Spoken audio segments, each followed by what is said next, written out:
Now, Lebanon is bracing for more anger on the streets as the economy sinks further due to the coronavirus outbreak. Armed soldiers in military vehicles are on patrol in Tripoli. That's after a night of demonstrations against the government's handling of the economy turned violent.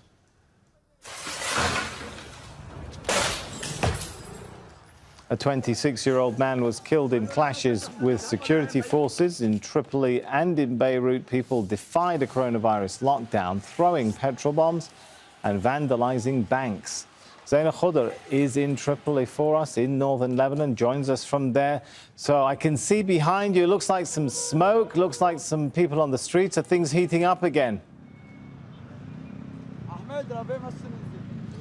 Yes, Sammy, things are heating up again. Chaos in the streets of this northern city. Anti-government protesters trying to block roads. They've been vandalizing banks. It's what they did really last night as protests turned into riots. The Lebanese army out in force, they are responding with tear gas, and this is why we had to move away. And at the same time, some of these protesters are quite violent because they don't want us to film their faces as they vandalize public and private property. So the situation is quite tense. People here are saying they have nothing to lose, economic hardships that they're facing. It has been worsening in recent days. As you can hear, rubber-coated bullets are being used by the Lebanese army. In recent days, the Lebanese lira lost its value. It depreciated at least 60%. So people here, the majority of people here, earn their salaries in Lebanese lira. So they've lost the value of their money. And many others here are unemployed. Tens of thousands of people have lost their jobs in recent months. This economic crisis is not new. It was made worse by the lockdown, the containment measures to battle the coronavirus. But this problem, this crisis, has been going on for months now. A protest movement began in October. That protest movement now revived as the situation, the economic and financial situation, worsens by the day. Zaina, all right, if you need to take cover, I'm not sure if you can still talk, so, feel free to tell me if you need to. Yeah, but what I was going to say is, a lot of the reporting talks about the lockdown making things even worse economically for people there. The pictures we're looking at now doesn't look like a whole lot of lockdown. There's a lot of people out on bikes, in cars, standing around, burning things. Yeah, the lockdown has been eased to a certain extent. The government realizes that at the end of the day, people have to return to work. A lot of these people rely on daily wages to survive. And according to the authorities, in many ways, they've been able to contain the virus. Some 700 cases, 24 deaths on a daily basis, approximately 10 new infections. But at the end of the day, there's not a lot of testing being done. But you talk to anybody here and they say, coronavirus, well, we're dying from hunger. Our children are asking us for food. Our children are hungry, and we cannot afford to buy food. Inflation, more than 50%, an increase of more than 50%. And that is according to the economy minister. So officials are acknowledging this crisis, but they haven't come up with any plan to solve this crisis. Lebanon needs cash. It needs hard currency. There's a shortage of dollars, and it doesn't have many friends in the international community. So the government really has little options to solve this problem. And in the interim, you're seeing people becoming more and more poorer and finding it really difficult to survive. As you're talking there, Zaina, the black smoke is really billowing now. What exactly is on? I assume something's on fire down there, right? Can you tell us what exactly are we looking at down at the end of that street? Yes, Sammy, the banks. The banks. So that's a bank on fire. Obviously, people... They've been vandalizing banks. Right. Then they're not happy, I guess, with the fact that they can't get enough money out. No, capital controls, informal capital controls, have been in place since November. So you have really no access to your savings. This is, but many of these people here do not have bank accounts. These are the impoverished people of Lebanon who cannot find work, who, if they don't work today, then they can't feed their children. But yes, banks have imposed controls. The Banking Association says they have no other choice because they don't want capital flight, and that there's a liquidity crisis in the country, and that they lent the money to the state, and the politicians wasted public funds, and the state defaulted on its debt and couldn't pay banks back. So many people blame the banks, and even if you have a dollar account, I'm just going to move so you can see the army deploy in force. They are deploying. Yeah, so if you have a dollar account, the banks are dispersing your money in Lebanese lira, which has lost value. So there is an undeclared haircut. But it's not just the banking sector people are upset at. People are upset at the political elite, which they blame really for years of mismanagement, years of corruption. And now the state is close to bankruptcy. And like I said, Lebanon needs cash. The international community will not provide money. They've made this very, very clear, unless politicians implement much needed structural and economic reforms. And politicians are reluctant to do that. Why? Because if they do that, then they lose access to the state's resources, which many accuse them of using, exploiting for political gain. So there is a real crisis. The state is under pressure. The new government says, well, we're all technocrats. We took office in January. We're not responsible for this crisis. But their opponents will say, well, those who appointed you are political parties who have been governing for decades. And now what you have is political tensions worsening between the government and the opposition. Zaina, just to take in what's happening, because this looks a little surreal, I guess, to viewers perhaps from around the world. On the left side of the screen down there, we've got a bank on fire. On the right side of the screen, we can see soldiers just over your shoulder milling around. And everyone just seems to be a little bit relaxed about all of this. I mean, what kind of measures are they trying to take back control of the situation, or are they just resigned to what seems to be a country and not just an economy almost in free fall at this point? Well, Lebanon really is a country which is immune to violence. Years and years of conflicts, political instability. So for many Lebanese, what is going on here today is not unusual. But there is no doubt this is a very dangerous situation. The country is at a crossroad. People are growing hungry. The state is trying to impose its authority on the ground. The army will say that we allow you to peacefully protest. You can gather, but we will not allow people to destroy public and private property. We will take action. And it seems this is what the Lebanese army is trying to do now. Take control of the street, try to restore calm. They are deploying on main roads. As we notice, a lot of the protesters have now left on their motorcycles. People are worried of, being arrested. Last night there were a number of arrests. At the same time, there were injuries, not just among the protesters. You mentioned earlier one protester was killed, but there were injuries among the army soldiers as well. And the army releasing a statement not too long ago saying that they will investigate the shooting incident that resulted in the death of the protester, because this wasn't the intention. So they are promising to launch an investigation. Will it calm the street? It's hard to say, because we've been talking to people here, and what they tell you is that the army shouldn't be shooting at us. The army should be taking action against politicians who they call corrupt politicians. They say that these politicians should be taken to prison instead of, the state using their weapons against the Lebanese people. So it is, what we're seeing now really is a warning or a sign of what's to come if there is no solution to the worst economic crisis this country is facing in decades. The lira is still at an official rate of 1,500. And if you withdraw money from the bank, that's how much they give you against the dollar. But there are no dollars in banks. So you exchange it in the street, it's now 4,000 lira. So you can imagine what it means for people who earn in the Lebanese pound, and with inflation skyrocketing more than 50%. Zaina, sorry to interrupt you, but we can hear gunshots. I think that was gunshots there. Just tell us what's going on. And of course, needless to say, take cover if you need to. No, it seems like the army is using rubber-coated bullets in order to, as well as tear gas, to disperse protesters. They're trying to clear this square. The square is really symbolic because when the protest movement began in October, this was where people were gathering. This was the main protest site. So the army is trying to clear the square, close the roads that lead to the Bank Street. You can see the army. We can't ask them any questions. The army will not speak to us, but it is clear what they're trying to do. They're trying to take control. If you can see the tear gas, they're lobbing tear gas.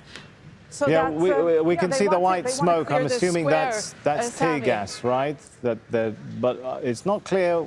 You know, it looks like the protesters have cleared off now at this point. I'm not sure who they're shooting tear gas at.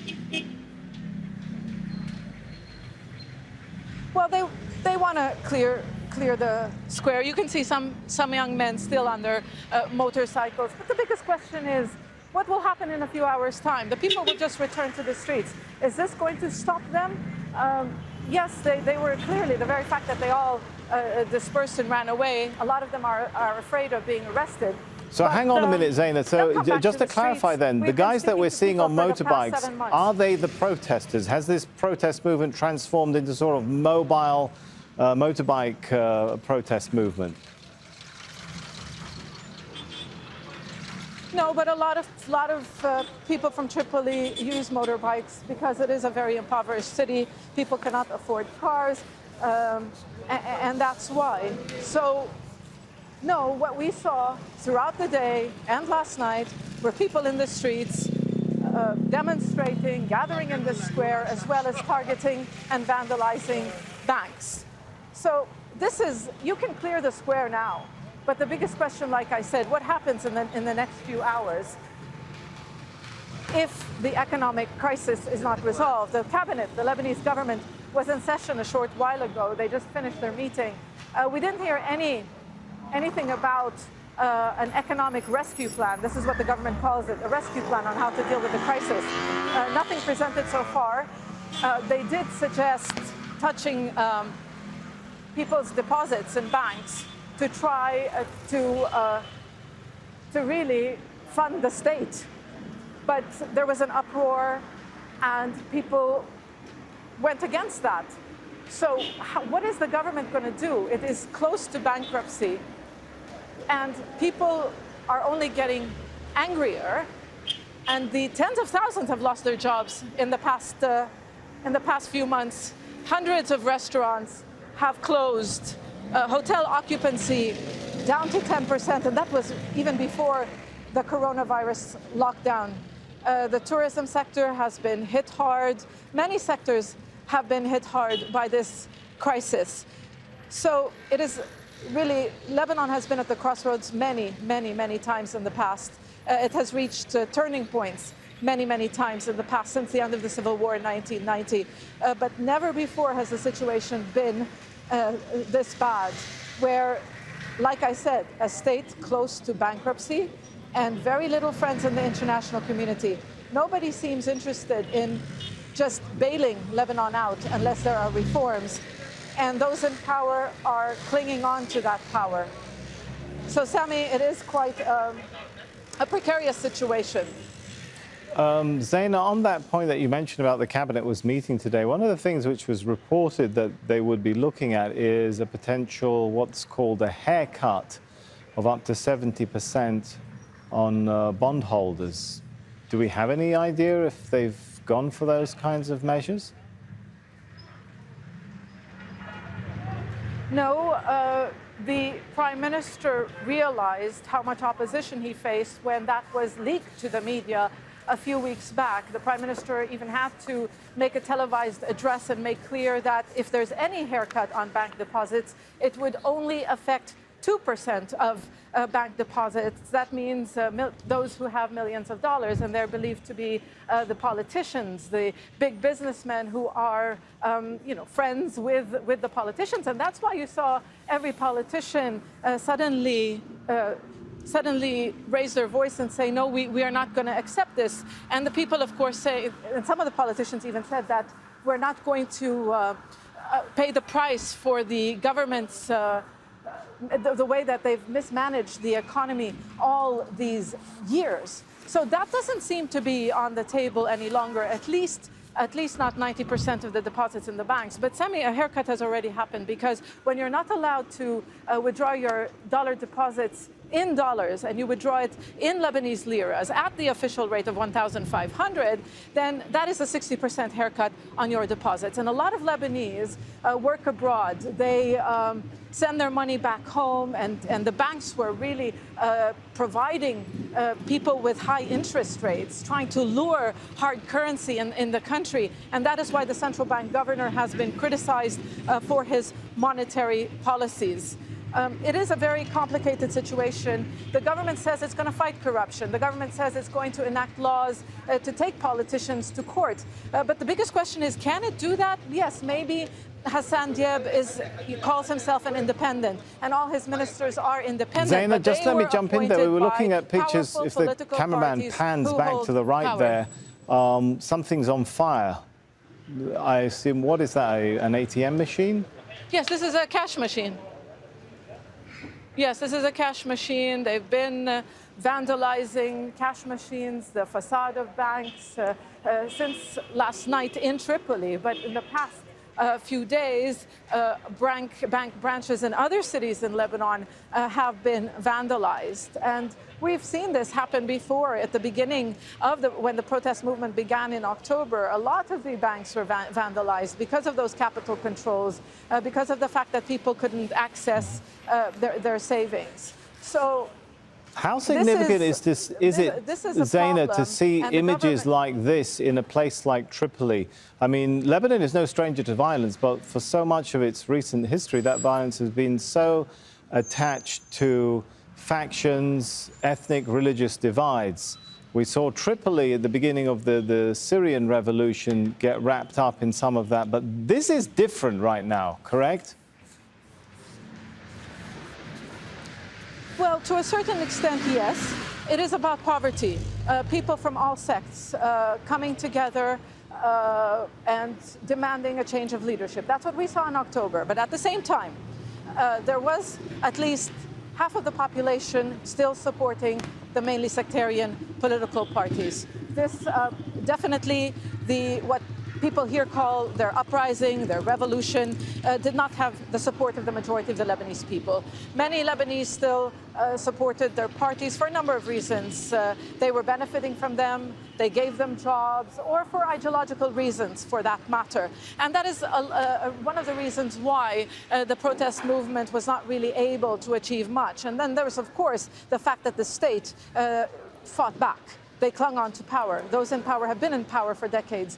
They know how to hold on to power. They control the army. They control the internal security forces. So the people were up against a militarized state, and there was a lot of arrests and violence. We've seen scenes like this back in December and in January. So a lot of people were really discouraged from returning to the streets. They felt that even if we return to the streets, it's not going to achieve much. It's not going to change the leadership. There must be other ways to do that. And a lot of people have been calling for early elections. The politicians are not heeding that call either. But you say Tripoli and you say sectarian politics. Well, that's where it is quite dangerous, because this is a city, a majority Sunni city, which feels that they have no say in the government. The Sunnis, according to Lebanon's power-sharing sectarian system, they should hold the post of prime minister. And yes, Hassan Diab is a Sunni, but he was not appointed by the Sunni community. He doesn't have the support of the Sunni community. So they feel other sects have taken over their constitutional powers. So that's another layer to the conflict in Lebanon. But as you can see, the army is now out in force. They are blocking roads leading to the bank street. They are now in control of this area of Tripoli. But the biggest question we have to see is whether or not they'll be able to maintain control in the next hours or days to come. All right, good stuff there from Zaina Khudr, updating us on a very dynamic and fluid situation in the northern Lebanese city of Tripoli. And as we've been saying, Lebanon's economy has been in free fall for months, with jobs in short supply and the government struggling under massive debts. Over the past week, the currency has fallen rapidly, forcing the central bank to set the selling price of dollars at £3,200 for money transfer firms. The government is in talks with the International Monetary Fund for a bailout. The five-year plan aims to boost growth to 2% by 2024. It requires $10 to $15 billion, though. Well, the money is much needed, with the IMF forecasting Lebanon's economy shrinking by 12% this year. Walid Fakhreddin is a media scholar and activist in Beirut. He says people have nothing left to lose in Lebanon. What the people are worried about now is not only the lockdown, it's the collapsing economy and the continuous failure of the illegitimate government of Hassan Diab, which actually did not get a vote of confidence. It got a minority vote in the parliament. Less than half the parliament voted for it. However, due to the support of Hezbollah to this government, it was formed. They promised that they will come up with economical solutions. They will get some kind of support and economical help to Lebanon. They failed. Not much has been done till today. There's no plan of going out of this financial crisis. The people have no other choice but to go out to the streets again to demonstrate. Definitely, there are going to be riots. There are going to be kind of violence due to the fact that people just lost over 60% of their income or of the value with the devaluation of the Lebanese pound. Other than that, many companies are shutting down. With the coronavirus, people were locked down, so other companies aren't paying salaries. With all of this, there's little that has been done by our government.